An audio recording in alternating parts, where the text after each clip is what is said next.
Welcome back everybody. Today we're going back to Wuthering Wave. Wuthering Wave? Oh, that game. But today we're doing the real minimum requirement, meaning we're going to play at 1080p and try to reach 30 FPS. And if you didn't remember the minimum requirement, there they are. i5 9th gen, don't know which one, Ryzen 7 to 2700, 16GB of memory, GTX 1060 and RX 570. But if you remember from the last video, I don't have an i5 9th gen and I don't have the Ryzen 7 2700, but the CPU was not an issue at all. So we're going to drop the CPU from beginning. And since the game support DX11, that opened the door to the cold GPU of those generation. Welcome to Response PC, I'm Dunk.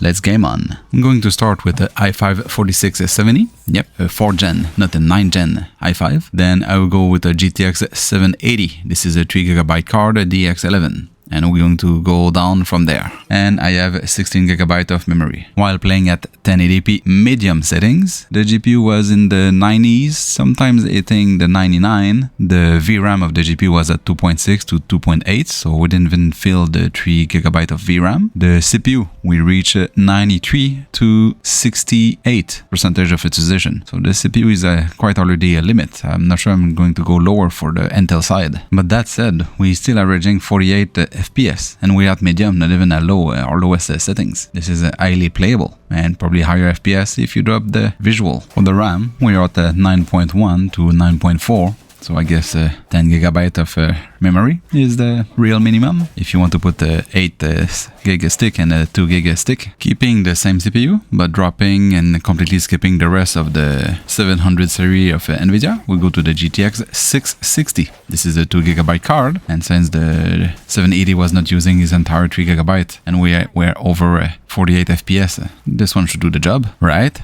No. I'm playing 1080p medium settings, and I'm at the 42 to 44 FPS. The GPU is not even peg. We're at the 96% utilization for the GPU. The CPU is still a mixed bag. We have mid 90s to the low 60s in terms of utilization. And for the RAM, we're still at 9.4, 9.3GB of memory. But we're not at low settings, so we're going to drop even more GPU. Next up is the GTX 550 Ti, and this is horrible. This is a 1GB card, and we are averaging 18 FPS at very low. I forgot to record my GTX 570, but we were in the mid 20s, and I don't have any other cards in between the 570 and the 660. I mean on the NVIDIA side of things. Now we're going to switch to AMD, and that will be the Ryzen 3 3100. This is my lowest CPU on the Ryzen side with 16GB of memory, and the RX 550, the 2GB variant. Still at 1080p, this one will play at very low and will reach a good, nice average of 24 FPS. It's barely playable. Not playable. It's not playable.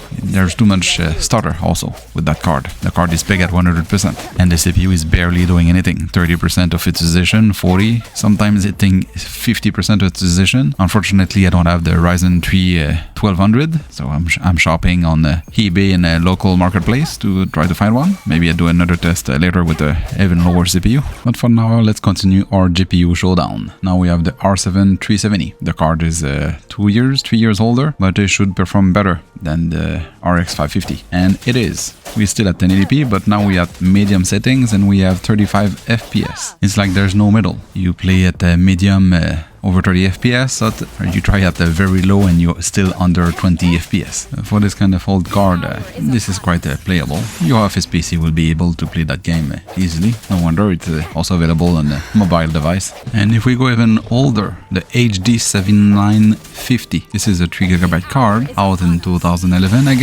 think. I don't remember. But this card still can play the game at medium settings at 1080p. The result is a bit weird because in combat we are in the mid 40 FPS, like 44. Out of combat we are at 56 FPS, and this is still at medium settings. Also, the memory, we're using less than 8GB of memory. Depending the combination of hardware that you have, apparently 16GB of memory is not the minimum requirement. 8 is the real minimum requirement. And to end this, I went with the HD 7970, another 3GB card that should perform a bit better. but did not. The FPS was average the same, almost 45 instead of 44. But my high FPS and low FPS wasn't as a large gap as the 7950. And again, I'm not using 8 GB of memory. It's 6.97 GB of memory. Just confirm even more that 16 is too much. That's what I like about the game that came out with the DirectX 11. You can take out your whole dusty GPU and you can still play. I understand that DX12 is the last generation of DX, but like some game that forcing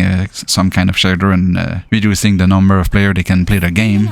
Alan Wake, it's a shame. Normally a business will target the widest range of customer. In this case, it won't be limiting the number of people who can buy your game, because right now just give yourself the trouble to implement some bell and whistle from technology that is not supported by every card, and at the same time you're just limiting the number of people who can play your game. Anyway, enough rant for now. The winner for the real minimum requirement, on the Intel side I will say the i5 4670, maybe order some i5 close to it will do the job also. For the GPU it's a bit hard to guess, probably GTX 580, which I don't have, will do the job properly at a very low and reaching 30 FPS at 1080p. For the AMD side of things will be my guess the Ryzen 3 1200, because the Ryzen 3 3100 is overkill. And for the AMD side it seems to be 8 GB of memory the minimum requirement, not 16, compared to Intel. We reach over 9 to sometimes 10 GB. For the GPU itself, I'll say maybe a RX 560 will give us